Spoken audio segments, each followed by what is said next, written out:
اس کے بارے میں ہم پہلے کر چکے ہیں، اور مجھے خوشی ہے کہ کھل کر نئے محنت کی ہے، ان کو یاد بھی کی ہے، ٹھیک ہے۔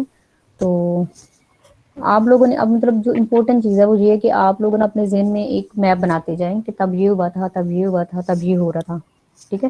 اس کے بعد یہ ہوگا کہ جب آپ کا نالج براڈ ہوتا جائے گا، ظاہر کچھ نہ کچھ نالج تو ہے نا آپ کے پاس، یہ تو نہیں کہ بالکل بلینک ہے، مطلب آپ نے بی ایس یا ماسٹر جو بھی کیا ہے اس نے کچھ نالج دی ہے آپ کو۔ اب آپ کا یہ کام ہے اس نالج کو آپ ایک ترتیب سے اپنے مائنڈ میں سیٹ کرتے رہیں، فولڈرز بناتے رہیں، اینگلو نارمن کا فولڈر بنا لیں، اینگلو سیکسن کا فولڈر بنا لیں، گریس کا بنا لیں، رومن کا بنا لیں۔ اب یہ ہوگا کہ جب نیا نالج آپ کے پاس آتا رہے گا، آپ نے جو نیا نالج ہوگا اس کو فٹ کرتے جانا ہے اپنے اس کا پرٹیکولر فولڈر کے اندر، ٹھیک ہے۔ تو مطلب جب آپ کو ایک دفعہ چیزیں کلیئر ہو جاتی ہیں نا، پھر اس میں ایڈیشن کرنا آسان ہو جاتا ہے، لیکن آپ کو جب فرسٹ ٹائم چیزیں کلیئر نہیں ہوتی ہیں تو پھر سمجھ نہیں آ رہی ہوتی کہ اس کو کیسے سیٹ کرنا ہے ہمیں۔ اچھا جی، یہ سب سے پہلے جو موسٹ امپورٹنٹ رائٹرز ہیں جن کا کہ پی پی ایس سی کسی نہ کسی طریقے سے کوشچن پوچھ سکتا ہے، میں نے وہ والے نام لکھے ہیں یہاں پہ۔ تو سب سے پہلے ہمارے پاس ایک لیڈنگ ہے، اینا کومنین ہے، تو یہ رومن امپائر کی تھیں، اور ان کی جو موسٹ امپورٹنٹ چیز ہے کہ یہ یورپ کی فرسٹ فیمل ہسٹورین مانی جاتی ہیں، ٹھیک ہے۔ تو انہوں نے جو بک لکھی تھی وہ کہلاتی تھی لیگزیڈ، ان کی بک کا نام ہے۔ جیوفری آف مونوموتھ ہے اس کی جو بک امپورٹنٹ ہے، the history of kings of Britain, ٹھیک ہے۔ اور یہ بہت امپورٹنٹ بک ہے کیونکہ اس سے بہت سے جو ہے نا ہمیں جو کنگ اور وغیرہ تھے ان کے بارے میں کافی انفارمیشن ملی ہے۔ ویک رابرٹ یا اس کو رابرٹ ویک بھی کہا جاتا ہے، دونوں اس کے دونوں جو اس کے نام کے ویریشن موجود ہیں ہمارے پاس، ٹھیک ہے۔ تو اب یہ جو ہے اس نے کیا کیا تھا، اس نے رومن دی برٹ، یہ اڈیپٹیشن ہے اس کی جو اس نے کی تھی، جو ابھی جیوفری آف مونوموتھ کی جو بک ہے نا history of kings of Britain, یہ اصل میں لیٹن میں لکھی گئی تھی، تو اس سے ہی اس نے یہ کچھ آئیڈیاز لیے تھے۔ اور یہ وہ بندہ ہے جس نے جو کنگ آرتھر ہے نا اس کے بارے میں اڈیپٹیشن جتنا بڑی زیادہ کی ہے، آئی تھنک یہ میں نے آپ کو پہلے بھی بتایا تھا۔ راجر بیکن جو ہے تو یہ راجر بیکن یہ وہ بندہ ہے جس کا نام ہمیں گلیورز ٹریولز میں بھی ملتا ہے، اگر آپ کو یاد ہو تو۔ گلیورز ٹریول جو ہے جب ایک سفر میں وہ گیا تھا تو اس نے وہاں پہ ان کو گن پاؤڈر کا آئیڈیا دیا تھا، تو وہاں سے اس کو وہ پھر انہوں نے کک آؤٹ کر دیا تھا۔ تو اس نے وہ جو بک ہے نا اس پارٹ میں راجر بیکن کی طرف اشارہ کیا گیا ہے۔ یہ فرسٹ یورپین ہے جس نے عربک لوگوں سے سیکھا تھا گن پاؤڈر کا جو فارمولا ہے، اور اس نے جو فلائنگ مشین ہے اس کا آئیڈیا دیا تھا، اور جو شپس اور کیریجز ہوتے تھے ان کو موٹرائز کیا تھا اس بندے نے، ٹھیک ہے۔ تو سیکنڈ ڈینٹے ایلیگری، یہ سینئر ہے۔ ڈینٹے ایلیگری دو ہیں، ایک جو ہے آپ کو آئی تھنک ماڈرن میں نظر آئے گا، شاید یا وکٹورین ایج میں ایک بندہ نظر آئے گا ایلیگری آپ کو۔ تو اس نے اس بندے سے عقیدت کی وجہ سے جو اپنا نام ہے نا اس نے ایلیگری رکھا تھا۔ تو یہ ڈینٹے ایلیگری جو ہے یہ فلورنس کا بندہ ہے، اور یہ اپنی لائف میں مطلب اس کو لگتا تھا کہ اس نے کوئی اچھا کام نہیں کیا، تو اس نے اپنے دوست سے کہا تھا کہ میرے جو سارے لیٹرز ہیں یہ جو میرے اسکرپٹس ہیں یہ جلا دینا۔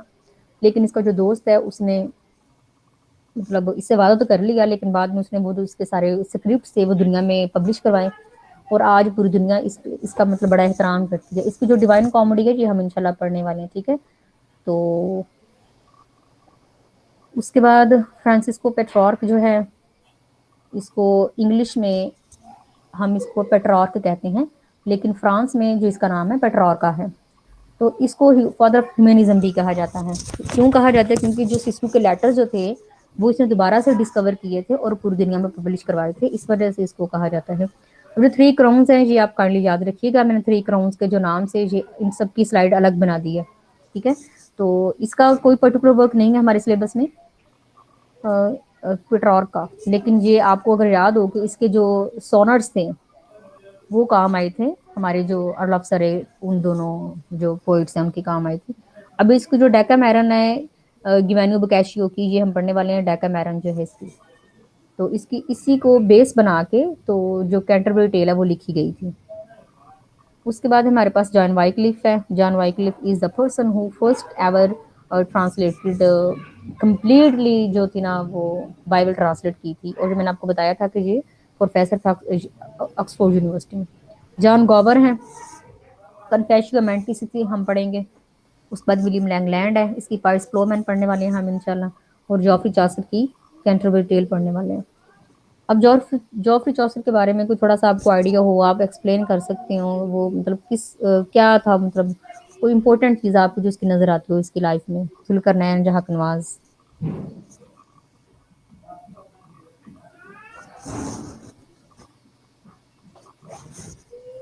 میم جس کی موسٹ اس نے سبھی جو ہے وہ مختلف کنٹری سے جو بلونگ رکھتے تھے یا مختلف علاقے سے جو تعلق رکھتے ہیں، مختلف پیشہ ور جو لوگ تھے سبھی کو، اور جتنے بھی سوسائٹی کے متعلق اس نے لکھا تھا، اور ان کے جو ہے وہ ان کے فزیکل جو ہے سچویشن، وہ جو فزیکل اور ان کی ساری جو ہے نا وہ صورتحال بتائی. یہ تو آپ پرٹیکولر اس کی کینٹربری ٹیل کی بات کر رہے ہیں نا. ویسے اوور جی آل جو تھا نا یہ مطلب اگر دیکھا جائے تو اس نے ایک بہت بڑا کارنامہ سر انجام دیا تھا. تو شاید اس کو خود بھی نہیں پتا تھا کہ وہ کیا کرنے جا رہے ہیں. لیکن مطلب اس نے مطلب انگلش زبان میں لکھا تھا جس کو اس ٹائم پہ ویلیو نہیں دی جاتی تھی. تو یہ اس کی بڑی مطلب جی جی بالکل، یہی کسی ہے اس کو کا سب سے بڑا. ہاں جی کسی کو کہا جاتا ہے کہ یہ مارننگ اسٹار آف رینیسانس ہے. کہ یہ مطلب جب آپ اپنے معاشرے سے ہٹ کے کوئی کام کرتے ہیں، کوئی ایسی انوویشن والا کام کرتے ہیں جو کہ اچھا ہے، تو اس کو ہم رینیسانس میں کاؤنٹ کر لیتے ہیں. تو اس لیے کہا جاتا ہے کہ ویسے اس ٹائم پہ اٹلی میں تو رینیسانس آپ کو پتا آیا ہوا تھا نا. تو جی اس کی جو آپ نے یاد رکھنی ہے بات کہ یہ پوئٹس کارنر میں فرسٹ بندہ ہے جس کو دفن کیا گیا تھا. اس کے بعد تھامس ہیکلیو ہے. تو اس کی جو امپورٹنٹ بات ہے وہ یہ ہے کہ ہمیں آج تک جتنے بھی مینوسکرپٹس ملے ہیں ان میں سب سے زیادہ اس بندے کے ہیں. تو اس کے بعد جان لڈ گیٹ ہے، اس کی ٹرائی بک ہے. مرگری کیمپ ہے، تو اس کی دا بک آف مرگری کیمپ ہے. یہ فرسٹ نون آٹو بایوگرافی یہ مطلب فیمیل ہے. تو اس کی ہمیں جو بایوگرافی ہے اس کی سب سے پہلی جو ہمیں ملتی ہے وہ یہی بنتی ہے. دا گوائن پوئٹ ہے، تو یہ وہ بندہ ہے جس کا ہمیں نام نہیں پتا، لیکن اس نے جو دو مطلب کچھ رائٹنگز لکھی ہیں. ایک اس کی رائٹنگ کا نام ہے Sir Gawain and the Green Knight, اور ایک پر پیشنس کے لیے. اس کی صرف 4 رائٹنگز ہیں. اس بندے کا نام ہمیں چونکہ نہیں پتا تو اس کی رائٹنگز کی وجہ سے ہم اس کا نام دا گوائن پوئٹ یا پرل پوئٹ ہم کہتے ہیں. اور یہ بڑا انٹرسٹنگ لگتا ہے مجھے کہ مطلب کیا ہی کام ہے لوگوں کے بھی نا جو سائنٹسٹ ہوتے ہیں. اچھا اس کے بعد تھامس ملوری ہے. اس نے Le Morte d' Arthur the death of Arthur جو ہے اس نے ناول لکھا تھا. اور یہ میں نے اس لیے شامل کیا ہے یہ بندہ جب ہم ژانرا ناول پڑھیں گے نا الگ سے تو اس میں دیکھیں گے کہ اس کا نام شامل ہوگا، کیونکہ اس نے جو یہ بک لکھی تھی یہ ناول کی ہی ایک ٹائپ مانی جاتی ہے. گٹن برگ ہے. یہ کیوں امپورٹنٹ ہے آپ کو یاد ہوگا. نہیں میڈم میں نے نہیں پڑھی ہوئی آئی تھنک. اچھا جی یہ ہے father of printing press in England. کیونکہ جو تھا یورپ میں تو کیکسٹر نے انٹروڈیوس کروایا تھا نا. تو گٹن برگ جو ہے اس میں انگلینڈ میں پرنٹنگ پریس جو ہے انٹروڈیوس کروایا تھا. مطلب یہ دیکھیں سمجھ آ رہی ہے کہ اس ٹائم پہ انگلینڈ جو تھا تو جو فرانس تھا وہ تو اپنے جو اس کے فرسودہ خیالات تھے ان سے وہ چھٹکارا پا چکا تھا یا پا رہا تھا. اور اسی ٹائم پہ انوینشنز بھی ہونا شروع ہو گئی تھی. مطلب جیسے دیکھیں نا آج کے ٹائم پہ بھی ہر روز ایک نئی سے نئی چیز ہمارے پاس آ رہی ہے. مطلب نئے نئے ماڈلز آ رہے ہیں موبائل کے، لیپ ٹاپ کے، مطلب اسمارٹ واچس ہیں. تو اس ٹائم پہ بھی نا یہ ٹائم مطلب چیزیں آنا شروع ہو گئی تھیں کہ یکدم مطلب لوگوں کو یہ ساری چیزیں ملنا شروع ہو گئی تھی. اس سے پہلے لوگ جو تھے نا ایک سیم پیٹرن پہ چلتے جا رہے تھے. تو خیر اس کے بعد اٹیلین رینیسانس جو ہے اس کا تھوڑا سا میں آپ کو شارٹ کٹ میں بتا دیتی ہوں. اس کی جو ہمیں پرانی سے پرانی مطلب ہسٹری ملتی ہے نا اس کے لٹریچر کی وہ اتنی پرانی نہیں ہے.